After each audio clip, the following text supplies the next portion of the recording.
Muito bem, pessoal, boa tarde. Todos que estão entrando aí para essa aula.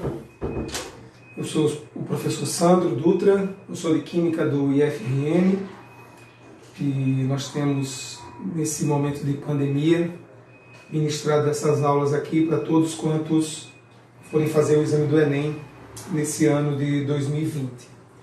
Nós temos prestado esse serviço para os nossos alunos, né, obviamente, os alunos do campus de Currais Novos e também os alunos do campus de Ceará Mirim, de São Gonçalo e todos quantos têm adentrado aqui nessas lives, alunos do IFRN. Mas, obviamente, todos que vão fazer o exame do Enem e são de outras instituições também podem nos acompanhar, se inscrever no nosso canal. Eu tenho feito sempre da seguinte forma: devido à própria facilidade do Instagram, eu tenho feito a aula ao vivo, até porque eu acho melhor do que gravado, e depois a gente edita e coloca no canal do YouTube. O meu canal chama-se Química com o Professor Sandro Dutra, você põe lá na busca e vai achar. Nós fizemos esse canal somente para esse momento, né? Muito provavelmente depois que passar esse período eu vou procurar ver o que é que vamos fazer com esse canal, mas a priori é mais um canal para prestar o serviço para toda a população e todos os estudantes que vão fazer o exame do Enem. Eu hoje vou trabalhar um assunto extremamente importante, que é o cálculo estequiométrico. Todos os exames do Enem, desde 2009, né, quando o Enem passou a ter esse formato com 90 questões, uma ou outra mudança aí ao longo da caminhada, apareceu itens de estequiometria. O cálculo estequiométrico, ou estequiometria, é a ferramenta que o químico usa para calcular as quantidades das substâncias. Então, é por isso que ele é explorado em todas as provas, porque é fundamental lidar na química com a estequiometria. Ninguém vai a um laboratório de química e vai misturar substâncias que, via de regra, são reagentes de um preço considerável, de qualquer quantidade, e misturar somente para ver o que é que vai dar. Misturar duas substâncias para ver se vai ficar colorido. Isso não acontece na química real, né? Os químicos, quando vão produzir alguma substância, algum insumo, eles calculam quanto vão gastar de reagentes, quanto vai se obter de produto, se aquela reação tem um rendimento que vale a pena investir nela. Poxa, muitas vezes a reação até acontece, mas ela pode demorar tanto tempo para gerar o produto, ou ela pode ter um rendimento tão baixo que não vale a pena investir naquela reação específica. É aí onde entra a pesquisa, né? Se às vezes eu tento produzir um determinado fármaco, vamos imaginar, por exemplo, que o protocolo de síntese dessa famosa hidroxicloroquina demandasse tempo muito longo para produzir uma quantidade considerável, toneladas, né, do fármaco. Se o gasto de reagentes for muito elevado e se o tempo para produzir for muito longo, a pesquisa científica vai ter que procurar meios de substituir ou os reagentes muito caros ou melhorar o rendimento da reação. Tudo isso é tarefa da química, e a área da química que se preocupa em calcular essas coisas chama-se cálculo estequiométrico ou estequiometria. Os químicos eles começaram a pensar, a trabalhar dessa forma, muito pautados no desenvolvimento de Lavoisier, ainda no século XVIII. Lavoisier, talvez o nome mais proeminente da química moderna, né? Apesar de que, a mesma época de Lavoisier, nós encontramos outros cientistas renomados, como Joseph Priestley, ou Henri Cavendish, na Inglaterra, e tantos outros, né, que nós poderíamos elencar aqui. Mas o crédito para o fundamento do cálculo estequiométrico nós precisamos realmente dar a Antoine Laurenti Lavoisier. E Lavoisier, ele era muito metódico, né? E isso fez com que o nome dele sobressaísse em relação aos demais, ao ponto de que os seus experimentos, as suas investigações eram cuidadosamente pesadas e registradas.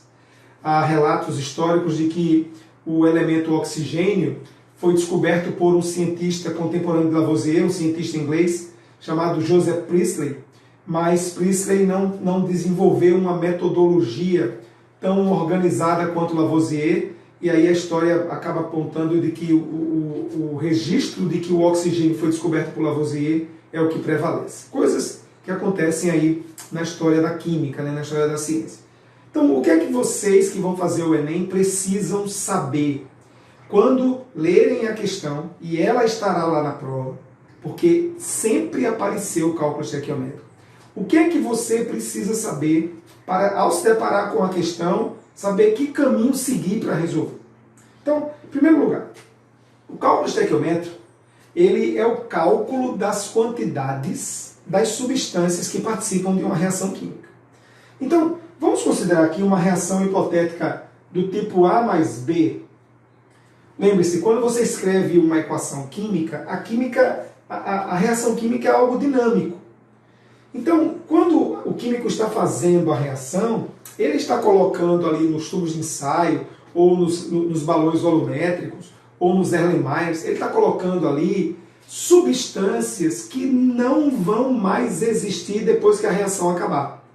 Principalmente se ela tiver um consumo total dos reagentes e formação completa dos produtos. Só que a simbologia que a química usa, da reação química, ela traz escrito de ambos os lados da equação reagentes e produtos. Só que você, estudante de química, tem que olhar para isso e pensar da seguinte maneira. Essas coisas aqui, elas só existem no início da reação. Quando a reação vai se desenvolvendo, algumas lentamente, outras muito rapidamente, essas coisas não é para elas existirem mais no final da reação. No final da reação, se todos esses reagentes forem consumidos, nós só vamos ter os produtos. Só que na equação química, nós vamos encontrar ela escrita no papel, reagentes e produtos. Você tem que entender que quando olha para uma equação química, isso aqui se formou a partir desses reagentes. Certo? Existem situações particulares que nós vamos ver no nosso próximo encontro, na nossa próxima aula, que são os casos de reagente em excesso, pureza e rendimento. São 3 casos clássicos que nós vamos analisar, mas a princípio você primeiro tem que pensar nisso. Segunda coisa, como eu citei para vocês na introdução, o nome que é principalmente relacionado ao cálculo estequiométrico é o nome de Lavoisier. E Lavoisier, ele observou que quando os reagentes são colocados em quantidades que ao término da reação não existem mais, em outras palavras, quando os reagentes são colocados em quantidades estequiométricas, tudo que você colocar aqui desaparece, deixa de existir e aparece nos produtos. Por exemplo, se nós olhássemos para uma reação simples entre o carbono no estado sólido, isso aqui é um S, viu gente? Se parecer um 5, me perdoe, é um S de sólido.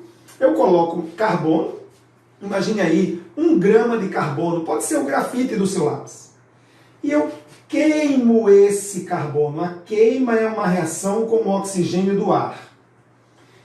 Quando o carbono desaparecer, ou seja, eu faço essa reação em um recipiente de tal maneira que eu observo que com o passar do tempo, aquela massa de carbono que eu fui colocando, ela foi diminuindo, diminuindo, diminuindo.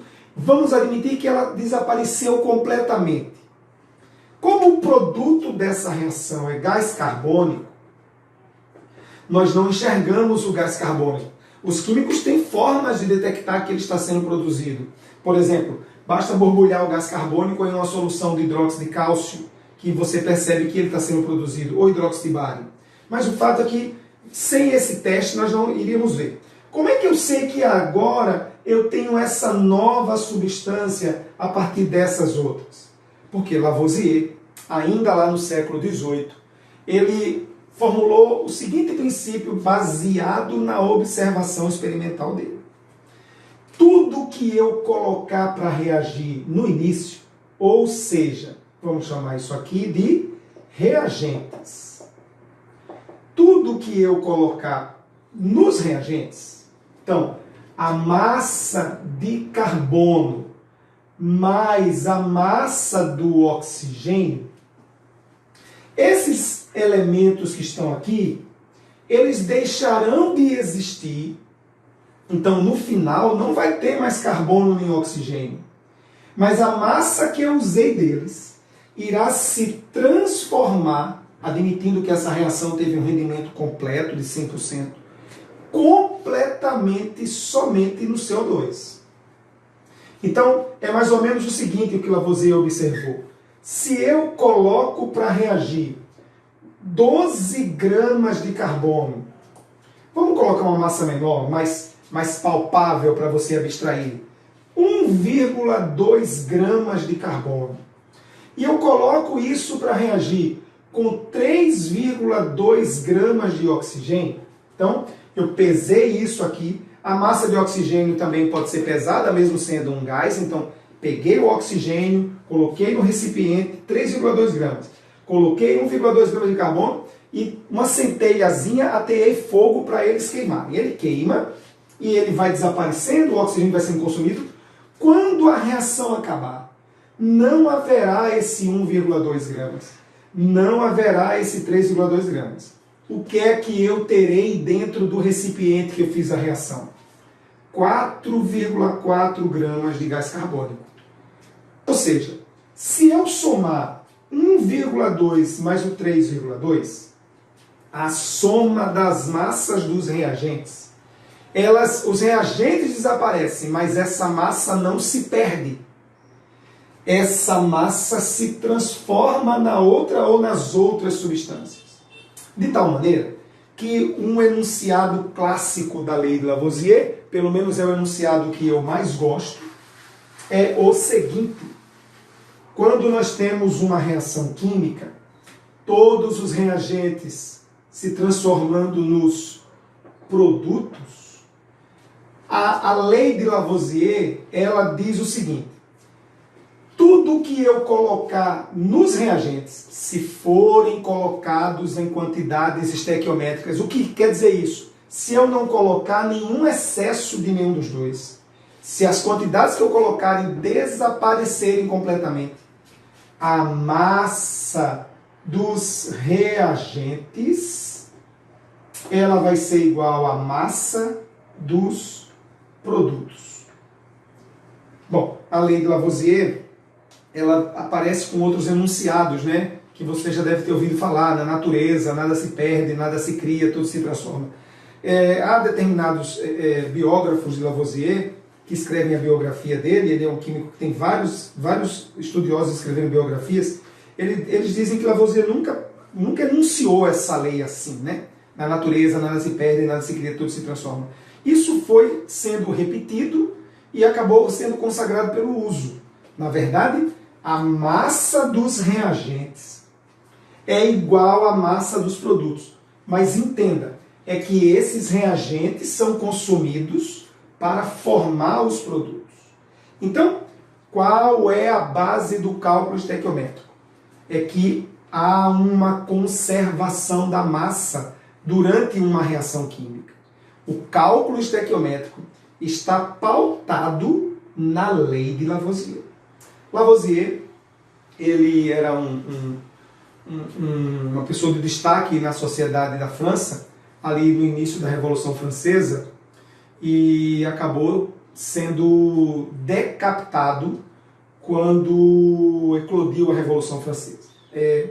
A história é um pouco triste e eu não quero gastar tempo com ela, mas o fato é que Lavoisier morreu muito novo. É isso que eu quero dizer para vocês.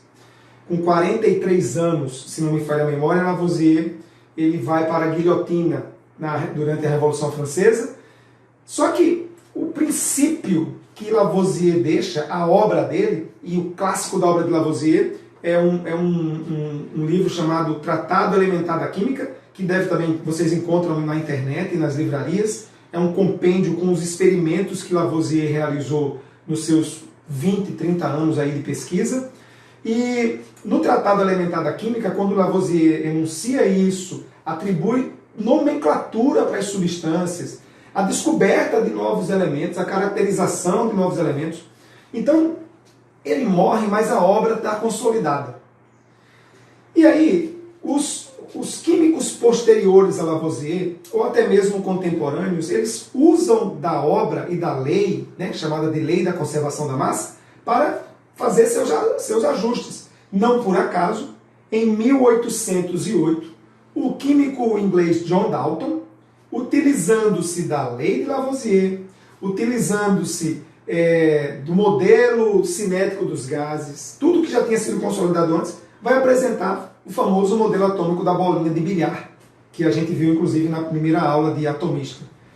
E aí, o cálculo estequiométrico, além de se basear nesse princípio, massa dos reagentes é igual à massa dos produtos, lei da conservação da massa, ele também se baseia, deixa eu apagar aqui para escrever isso para vocês, em uma outra lei. A gente chama essas leis de leis ponderais. E eu quero hoje me dedicar a duas, por causa do tempo, né? Por causa desse formato em que nós estamos tendo essa aula aqui. E quando eu for precisando das outras, eu vou fazendo ajustes. Mas hoje nós vamos gastar tempo na lei de Lavoisier, que eu já enunciei para vocês. E posterior a Lavoisier, nós temos uma outra lei importante do cálculo estequiométrico, a lei de Proust. Essa lei de Proust, ela é importante pelo seguinte: se nós temos uma reação para realizar, certo? Vamos tomar como referência carbono mais oxigênio, produzindo o nosso gás carbônico. E aí eu sei, eu fiz um experimento, né? Imagine que você e eu somos Lavoisier. Nós fizemos um experimento ali com 1,2 gramas de carbono, 3,2 gramas de oxigênio. Todo o carbono reagiu com todo o oxigênio, essas espécies químicas desapareceram, formou gás carbônico, eu fui lá, pesei o meu sistema, 4,4 gramas. Lei de Lavoisier. A massa dos reagentes é igual à massa dos produtos. Mas aí eu quero fazer essa reação novamente. Mas eu não quero fazer essa reação usando 1,2 gramas. Eu não tenho mais 1,2 gramas de carbono. Eu só tenho a metade do 1,2 gramas. De acordo com a lei de Proust, se eu conheço as quantidades nas quais a reação acontece, qualquer alteração que eu fizer numa dessas quantidades, todas as outras substâncias se alteram na mesma proporção.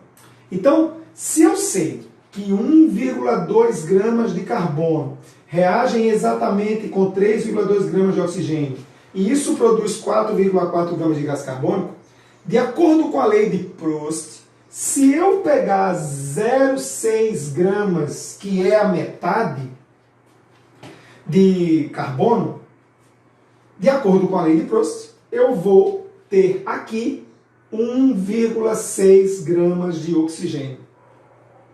E isso, de acordo com a própria lei de Lavoisier, se eu somar 0,6 mais 1,6, vai ser 2,2 gramas de gás carbônico, que é a metade do 4,4.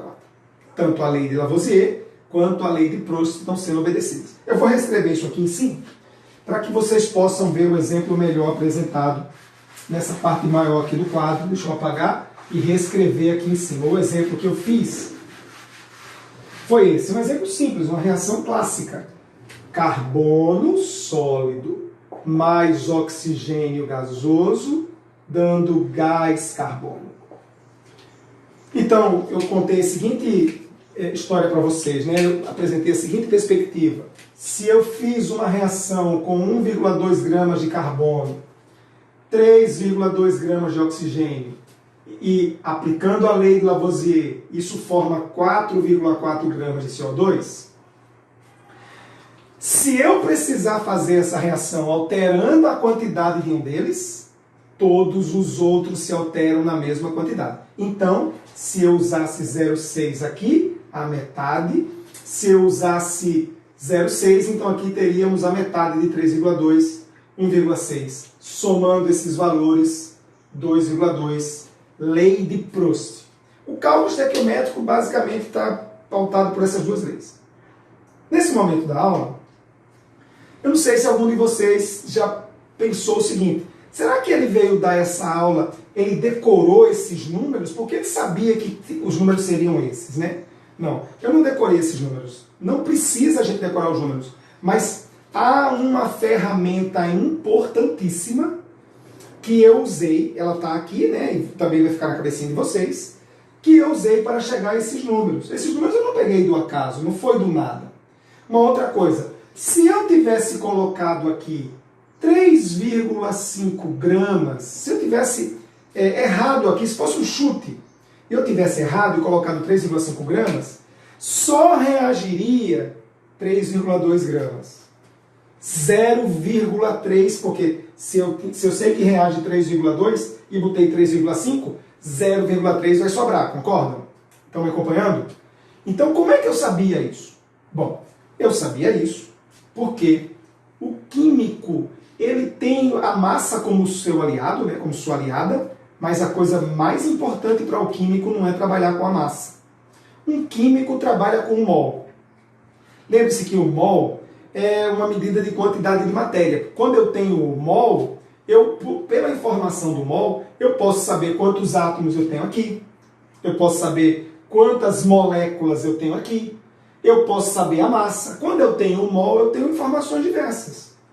Então, como é que eu sabia que aqui seria 1,2 e aqui seria 3,2 e não 3,5? Por quê? Porque quando a gente olha para uma equação química, para que ela obedeça à lei de Lavoisier e a massa dos reagentes seja igual à massa dos produtos, essa equação química tem que estar balanceada. Então veja só, se eu não estivesse escrevendo essa equação aqui, e aí eu vou usar uma outra equação clássica para entender estequiometria. A clássica síntese da amônia. Se eu escrevo hidrogênio mais nitrogênio e isso produz amônia, do jeito que essa equação está escrita, salta aos olhos você perceber que aqui tem menos hidrogênio do que aqui. Salta aos olhos você perceber que aqui tem menos nitrogênio do que aqui. Então, claramente, se nada se perde, se perdeu algum átomo aqui de nitrogênio. Só que aqui tem 2, aqui tem 1. Se tudo se transforma, como é que aqui tem mais hidrogênio do que no início? Está faltando alguma coisa. Então, para que a lei de Lavoisier seja estabelecida e obedecida, eu tenho que equilibrar essa equação. Equilibrar uma equação química é um exercício de atenção.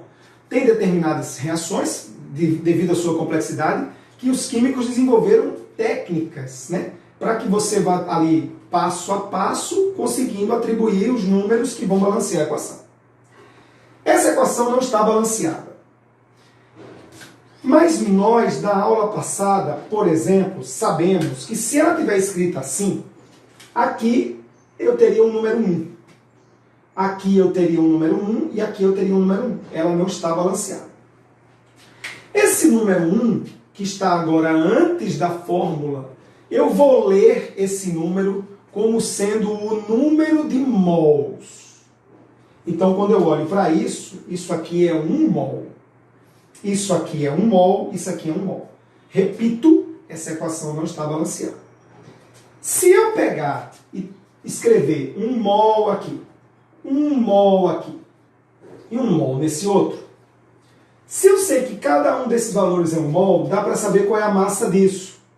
Porque a massa de 1 mol é a massa molecular expressa em gramas. É a nossa última aula. Introdução à estequiometria.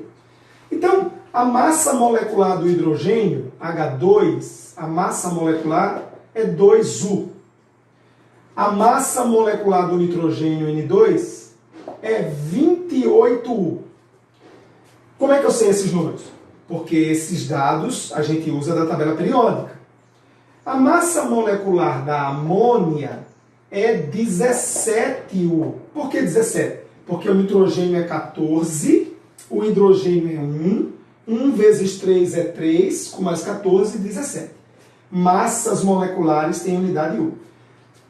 Se um mol é a massa molecular expressa em gramas, olha só que interessante. Eu posso saber que isso aqui é 2 gramas, porque 1 mol de hidrogênio é essa massa molecular em gramas. Se 1 mol é a massa molecular em gramas, aqui não tem 1 mol de nitrogênio, então aqui vai ter 28 gramas.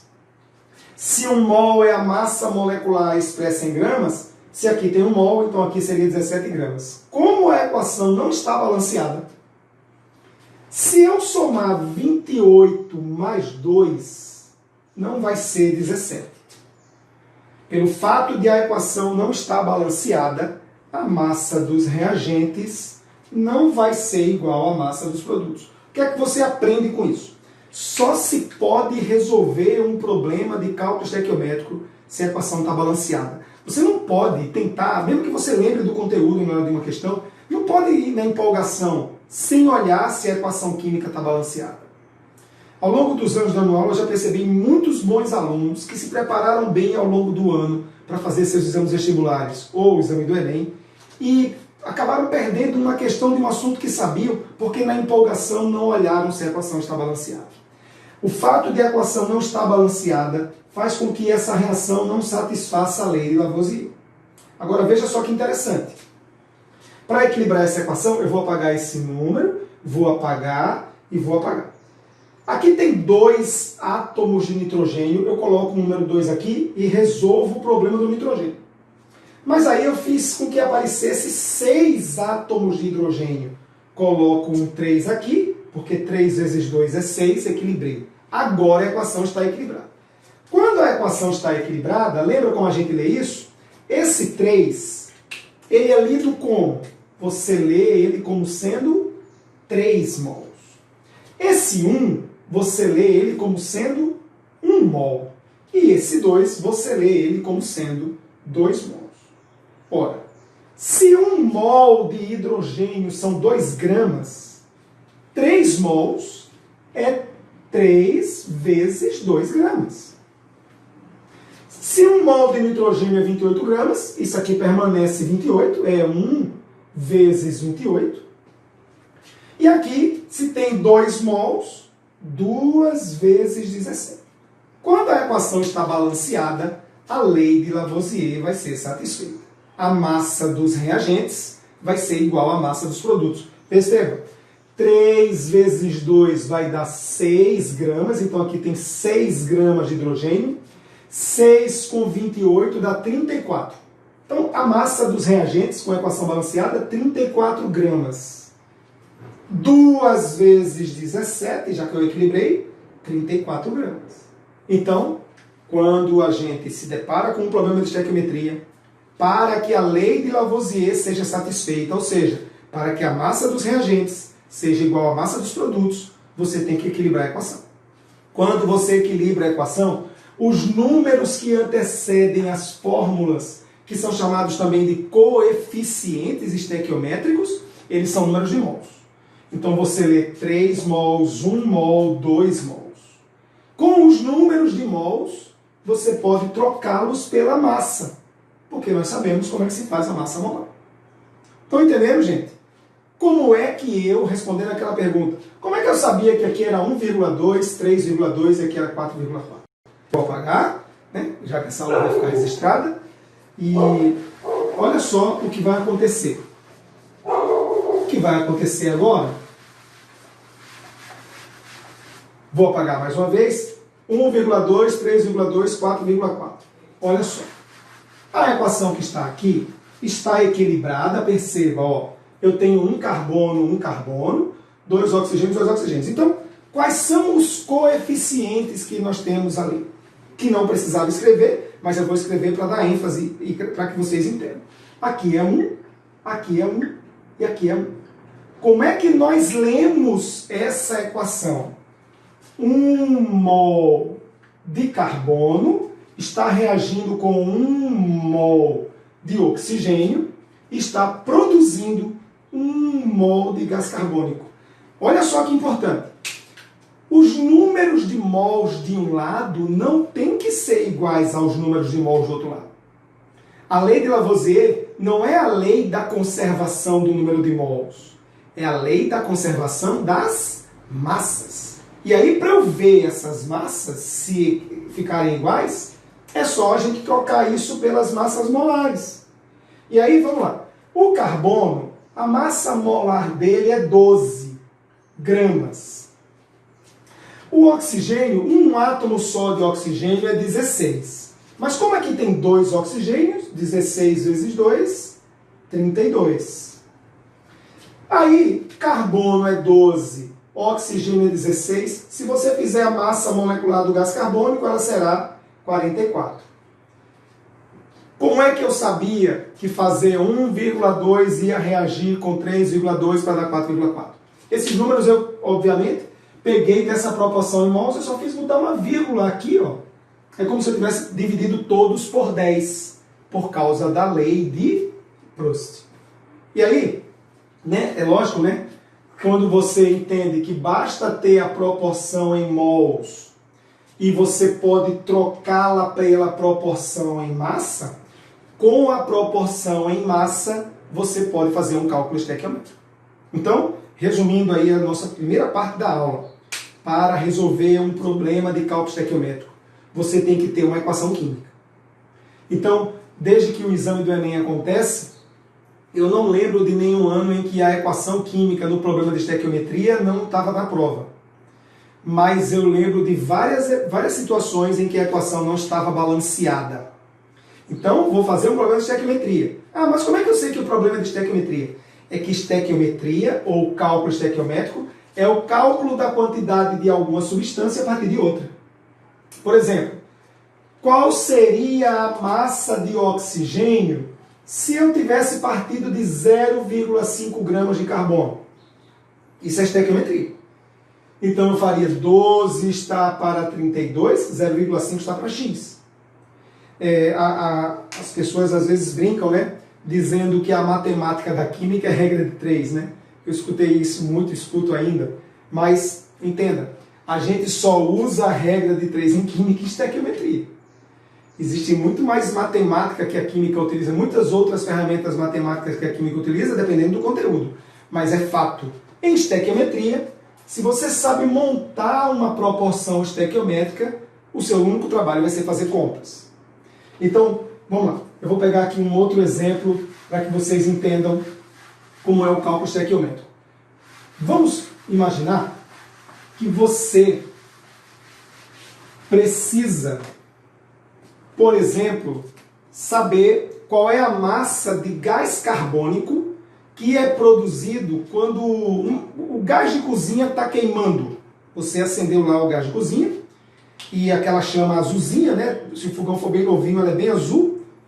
E ali está sendo formado, além da chama, você enxerga por causa das substâncias que estão ali acontecendo, transições eletrônicas, né? Você vê na região mais quente, que no caso ali é o azul. O fato de você estar vendo a chama é porque transições eletrônicas entre as substâncias que acontecem ali, orbitais que acontecem nas moléculas ali, estão na região do visível. Tá claro isso? Tem substâncias como, por exemplo, o metanol, que quando sofrem combustão, a gente não consegue ver a chama. Por quê? Porque as transições eletrônicas daquela combustão estão na região que não é visível. Bom, dada essa informação, dá para saber qual é a quantidade de gás carbônico que é produzida quando, por exemplo, você botou lá para cozinhar um feijão e tinha condições de medir quanto de gás do botijão foi usado.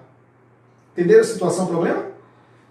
O gás de botijão tem uma válvula. Então imagine uma válvula qualquer que você possa medir a variação de pressão e a partir daí saber quanto de gás saiu dali de dentro. O gás de cozinha, o gás de botijão, na verdade é formado por 2 gases, principalmente. Um gás chamado butano e um gás chamado propano. O gás liquefeito de petróleo, o gás de cozinha, é uma mistura de 2 substâncias, 2 hidrocarbonetos. Para que vocês entendam, e eu tenho aqui uma conta bem legal de fazer, eu vou tomar aqui o butano. Butano é o C4H10 como a referência do gás de cozinha, porque realmente ele é o principal componente. Combustões, né, são reações químicas que precisam do oxigênio para alimentar a combustão. A gente diz que o oxigênio é o comburente de uma combustão. O C4H10, que vai queimar, é o combustível. Combustões de hidrocarbonetos, via de regra, quando são representadas numa equação química, a gente faz algumas aproximações. Isso é muito comum em ciência. Você precisa fazer aproximações porque você não tem como saber detalhadamente todos os gases que foram formados. A evidência mostra que o principal componente formado aqui é gás carbônico e vapor de água. Então eu escrevi aqui a equação de combustão. Essa equação não está equilibrada. Então, se ela não está equilibrada, eu não posso resolver o meu problema de estequiometria. Sua primeira tarefa é equilibrar a equação. Aí, existem técnicas para isso, como eu falei para vocês. A técnica mais prática para equações pequenas é você primeiro balancear os átomos de metal, depois os átomos de ametal, depois o carbono, hidrogênio e oxigênio. Há um acróstico para você memorizar isso. Então, que ordem você vai usar para balancear a equação? Primeiro metal, depois ametal, depois carbono, hidrogênio e oxigênio. Isso aqui é uma regra mnemônica para você memorizar a ordem de átomos que você usa para equilibrar a equação. Certo? Esse acróstico aqui. Então, vamos lá. Carbono está aqui. Eu começo pelo carbono. 4 carbonos. Então, eu venho aqui e coloco 4 aqui ao lado. Veja, depois é hidrogênio, depois oxigênio, certo? Quantos hidrogênios eu tenho aqui? Estão vendo que eu tenho 10 átomos aqui? Então eu venho aqui e escrevo um 5. Por que um 5? Porque como já tinha 2 aqui, 5 vezes 2, 10 hidrogênios. Equilibrei o hidrogênio, equilibrei o carbono, falta agora equilibrar o oxigênio. Onde não há coeficiente é onde você vai mexer. Então vamos contar, né? 4 vezes 2, 8, tá vendo? Ó? 5 oxigênios aqui, 8 mais 5, 13. Eu não posso escrever 13 imediatamente, porque 13 aqui vai ser multiplicado por 2. Na verdade, 13 vezes 2 daria 26. Então, para equilibrar, é 13 dividido por 2. Isso faz com que eu equilibre. Por quê? Porque 13 vezes 2 é 26. 26 dividido por 2 dá 13. Você pode estar pensando assim, poxa, não precisava ensinar isso, né? Lógico, a gente está aqui apresentando um passo a passo, mas você que vai fazer essas continhas na sua cabeça, vai contar com atenção. Lembre-se que eu disse que equilibrar uma equação química é o resultado de um exercício de atenção de sua parte. Mas é necessário equilibrar. Eu vou colocar o número 1 aqui para enfatizar, só para recapitular, porque eu vou apagar. Primeiro você balanceia metal, depois ametal, depois carbono, hidrogênio e oxigênio. Tá claro aqui o acróstico? Então vamos para frente. O que é que você vai ter agora pela frente? Vamos supor que a sua pergunta de estequiometria fosse a seguinte. Qual a massa de gás carbônico, eu quero saber qual a massa, vai ser formada, preste bem atenção, qual a massa de gás carbônico vai ser formada quando 4,8 gramas, perdão, deixa eu mudar aqui o valor. Quando 2,8 gramas de butano sofrer combustão.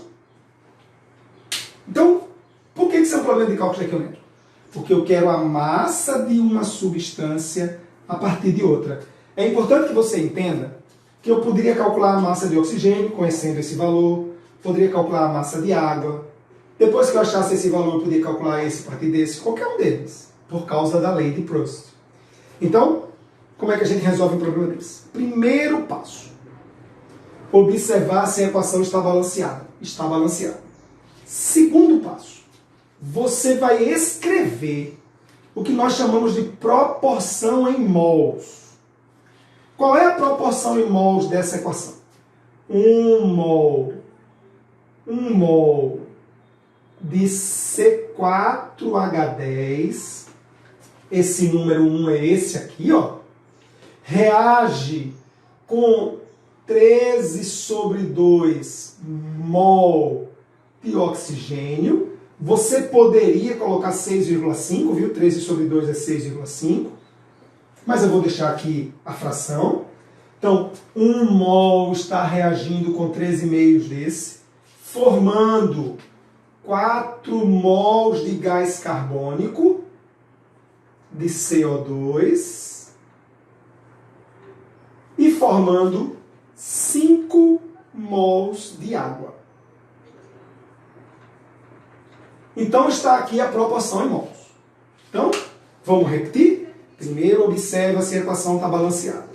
Se a equação estiver balanceada, ótimo. Se não estiver, você primeiro tem que equilibrar. Segundo, escreve a proporção em mols da reação. Você não vai precisar de todos, mas escreva todos. E aí, você agora vai fazer o seguinte. O que é que eu quero calcular? Eu quero a massa dessa substância, a partir da massa de um outro. Então, isso é uma relação estequiométrica, massa com massa. Nós podemos, em estequiometria, relacionar massa com mol, massa com o número de moléculas, massa com o volume gasoso que se forma, e eu vou falar sobre volume gasoso no nosso próximo encontro. Mas hoje eu quero que você entenda que essa é uma relação massa com massa.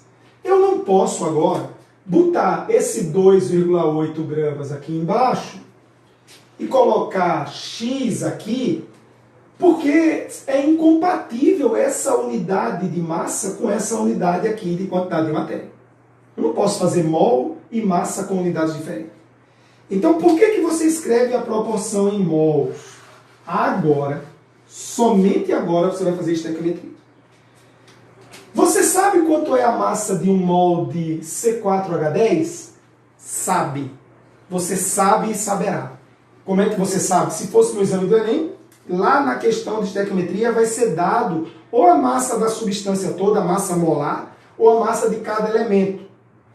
Nesse caso, C4H10, a massa molecular seria, carbono é 12, 12 vezes 4. Por quê? Porque tem 4 carbonos. Perceba que quando eu faço a massa molecular, eu não estou preocupado com esse número antes. Esse número vai ser usado depois. Mais a massa do hidrogênio, que é 1 vezes 10.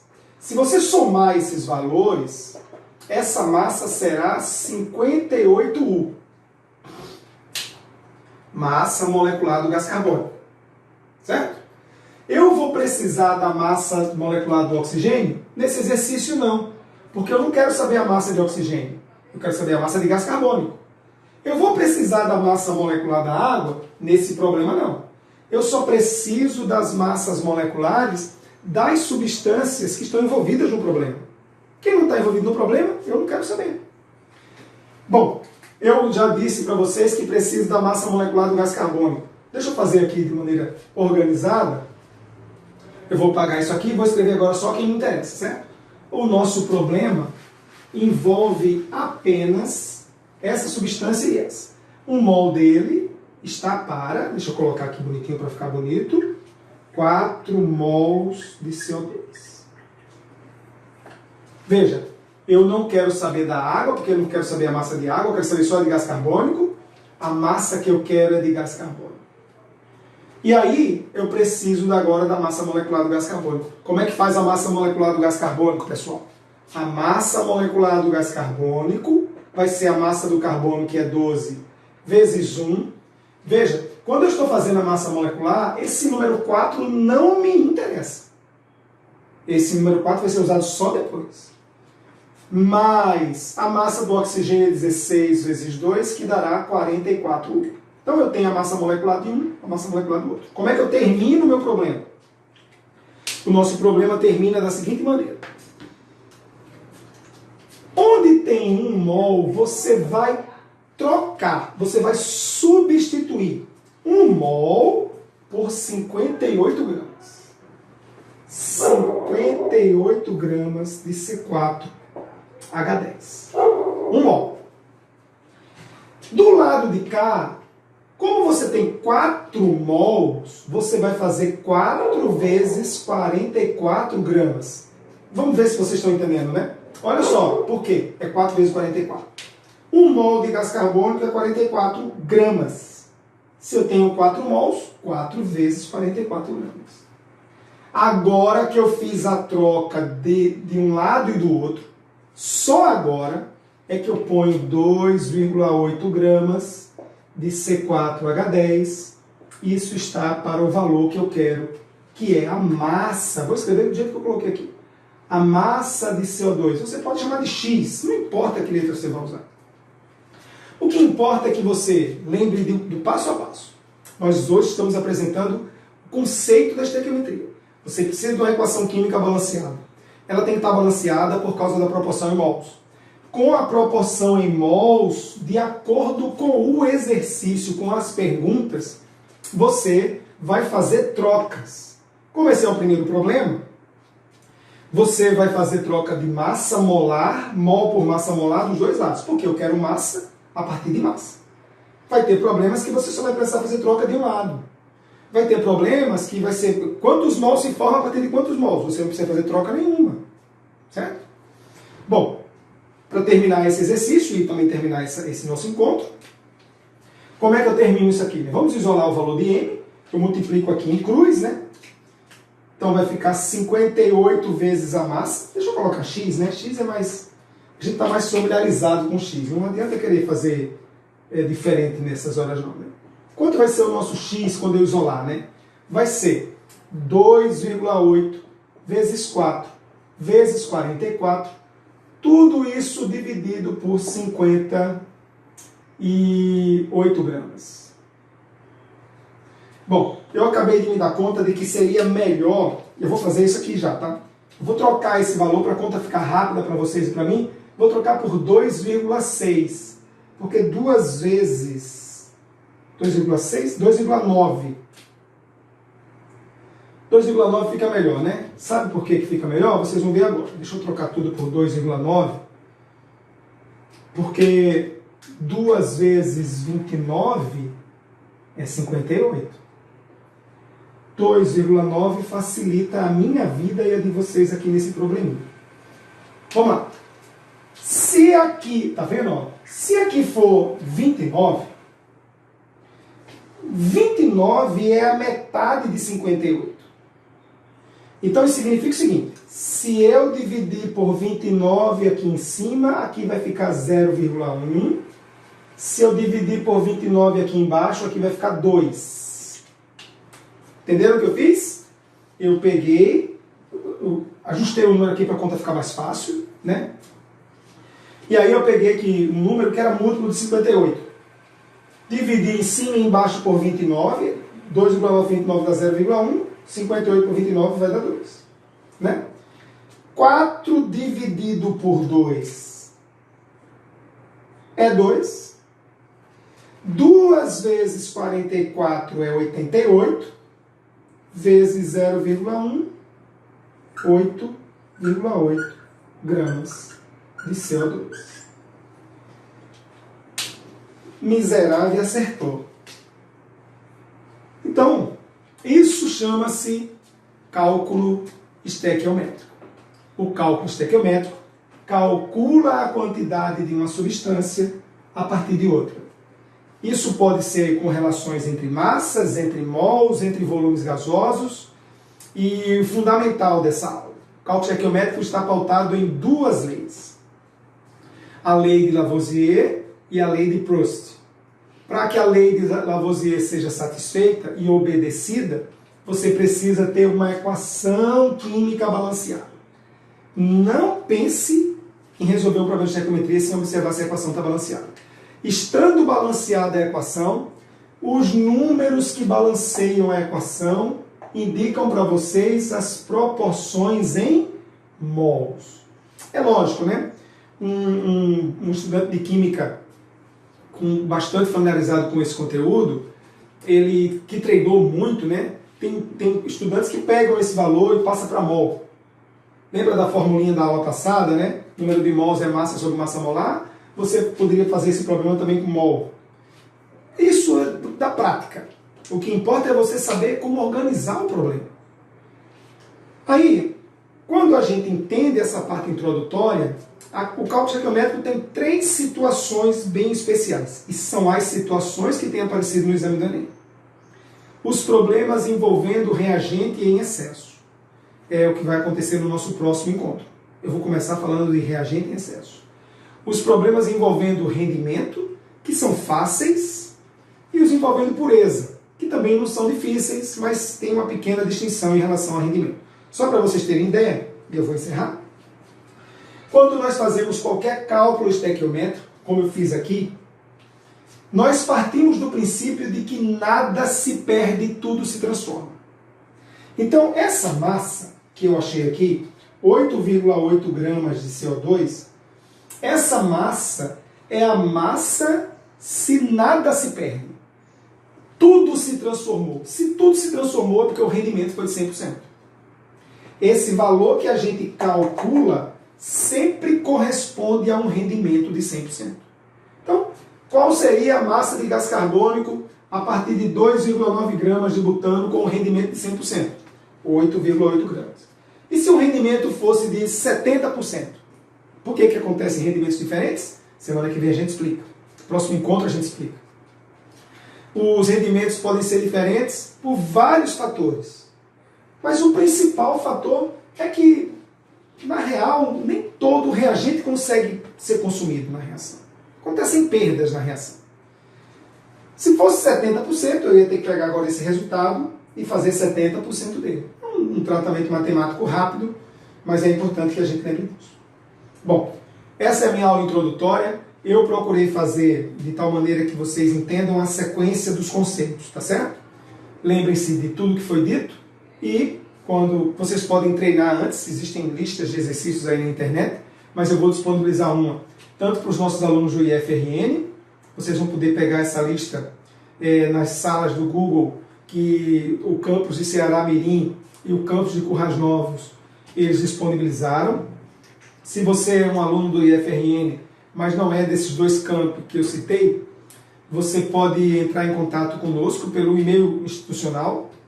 Se você vai fazer o Enem e acompanhou essa aula e não é do IFRN, você entra em contato comigo pelo meu e-mail, sandroquimico@gmail.com, que eu mando a lista de exercícios para vocês.